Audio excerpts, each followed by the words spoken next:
भारताच्या इतिहासात अशी 3 युद्ध झाली ज्यांनी प्रत्येक वेळी दिल्लीचा राजा बदलला, साम्राज्य बदललं आणि भारताचा इतिहास बदलून टाकला। ही युद्ध एका छोट्या मैदानावर लढली गेली, पानिपत। पहिल्या युद्धानंतर मुघल साम्राज्य सुरू झालं, दुसऱ्या युद्धानंतर मुघल साम्राज्य वाचलं आणि तिसऱ्या युद्धानंतर मराठा साम्राज्याला मोठा धक्का बसला। पण एक प्रश्न आजही इतिहासकार विचारतात, जर मराठे तिसरं पानिपत युद्ध जिंकले असते तर आज भारताचा इतिहास वेगळा असता का? आज आपण पानिपतच्या तीनही युद्धांची संपूर्ण गोष्ट पाहणार आहोत। भारताच्या इतिहासात अशी काही युद्ध झाली ज्यांनी संपूर्ण देशाचा इतिहास बदलून टाकला आणि त्या युद्धामध्ये सर्वात वर नाव येतं पानिपतच्या युद्धांचं।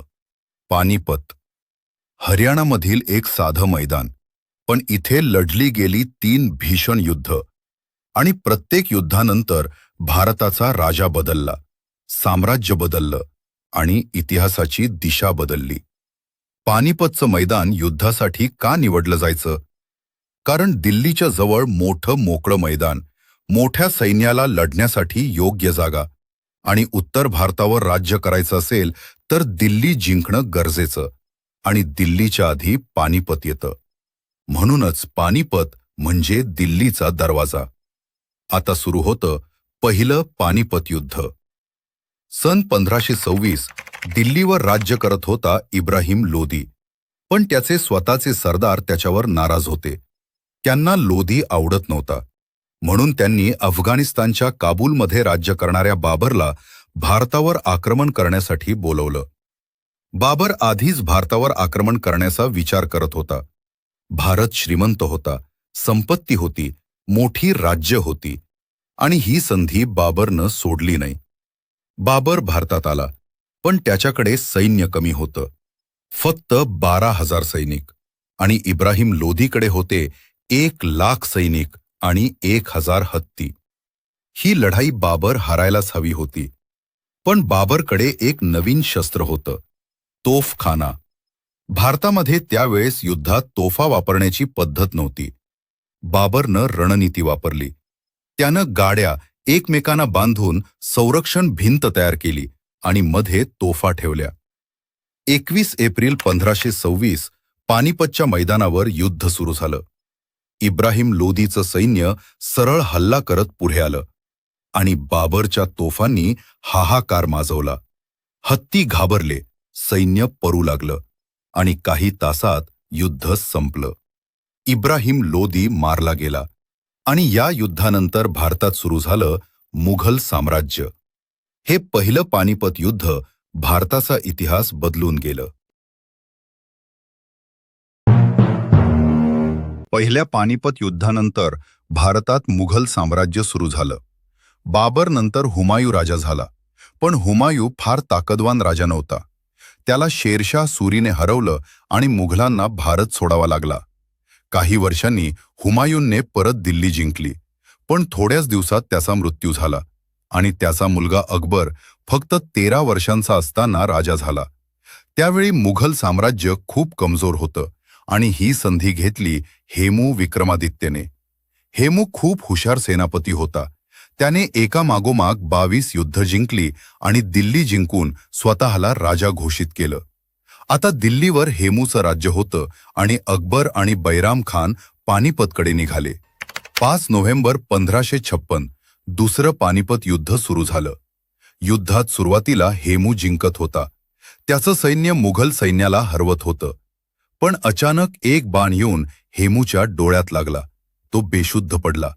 हेमू बेशुद्ध पडताच त्याचं सैन्य घाबरलं आणि युद्ध हरलं। अकबर जिंकला आणि या युद्धानंतर मुघल साम्राज्य भारतात कायमचं मजबूत झालं। जर त्या दिवशी हेमू जिंकला असता तर भारताचा इतिहास पूर्ण वेगळा असता। आता येतं सर्वात भीषण युद्ध, तिसरं पानिपत युद्ध। हे युद्ध होतं मराठे आणि अहमदशहा अब्दाली यांच्यात। त्यावेळी मराठा साम्राज्य भारतात सर्वात शक्तिशाली होतं। मराठे दिल्लीपर्यंत पोहोचले होते। मुघल बादशाह मराठ्यांच्या संरक्षणाखाली होता। हे पाहून अफगाणिस्तानचा राजा अहमद शहा अब्दाली भारतावर आक्रमण करतो. मराठ्यांच्या सैन्याचं नेतृत्व करत होते सदाशिवराव भाऊ आणि विश्वासराव. मराठ्यांचं सैन्य खूप मोठं होतं, पण त्यांनी एक मोठी चूक केली. ते आपल्या कुटुंबासह स्त्रिया, मुले, सामान घेऊन युद्धाला गेले. म्हणून सैन्य खूप धीमं झालं. अब्दालीनं मराठ्यांचा पुरवठा बंद केला. अन्न, पाणी, धान्य काहीच मिळेना. मराठे उपाशी राहू लागले. 14 जानेवारी 1761 तिसरं पानिपत युद्ध सुरू झालं. मराठ्यांनी सुरुवातीला जबरदस्त हल्ला केला. अब्दालीचं सैन्य मागे ढकललं. पण युद्धाच्या मध्यात विश्वासराव मारले गेले. विश्वासराव पडल्याची बातमी पसरली आणि मराठा सैन्य गोंधळलं. सदाशिवराव भाऊ शेवटपर्यंत लढले, पण मराठे हरले.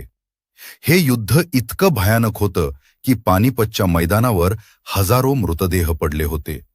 मराठे हरले, पण अब्दाली भारतात राज्य करू शकला नाही. मराठे पुन्हा उभे राहिले आणि काही वर्षात पुन्हा दिल्लीवर मराठ्यांचा प्रभाव झाला. युद्धांचा भारतावर परिणाम. पानिपतची 3 युद्ध आणि 3 वेळा भारताचा इतिहास बदलला. पहिलं पानिपत युद्ध, मुघल साम्राज्य सुरू. दुसरं पानिपत युद्ध, मुघल साम्राज्य मजबूत. तिसरं पानिपत युद्ध, मराठा साम्राज्याला मोठा धक्का. जर तिसरं पानिपत मराठे जिंकले असते तर कदाचित संपूर्ण भारतावर मराठ्यांचं राज्य झालं असतं. इतिहासात एक गोष्ट कायम लक्षात ठेवली जाते: दिल्ली जिंकायची असेल तर पानिपत जिंकावं लागतं. म्हणूनच पानिपतची युद्ध ही फक्त युद्ध नव्हती, ती भारताचा इतिहास बदलणारी वळणं होती. तुमच्या मते जर मराठे तिसरं पानिपत युद्ध जिंकले असते तर आज भारताचा इतिहास वेगळा असता का? तुमचं मत नक्की कमेंटमध्ये सांगा. जर तुम्हाला असेच इतिहासातील खरे किस्से, मराठ्यांचा इतिहास, युद्धांचा इतिहास आणि डॉक्युमेंटरी व्हिडिओ पाहायचे असतील तर आपल्या चॅनलला सबस्क्राईब करा, व्हिडिओला लाईक करा आणि हा व्हिडिओ तुमच्या मित्रांसोबत नक्की शेअर करा. भेटूया पुढच्या व्हिडिओमध्ये.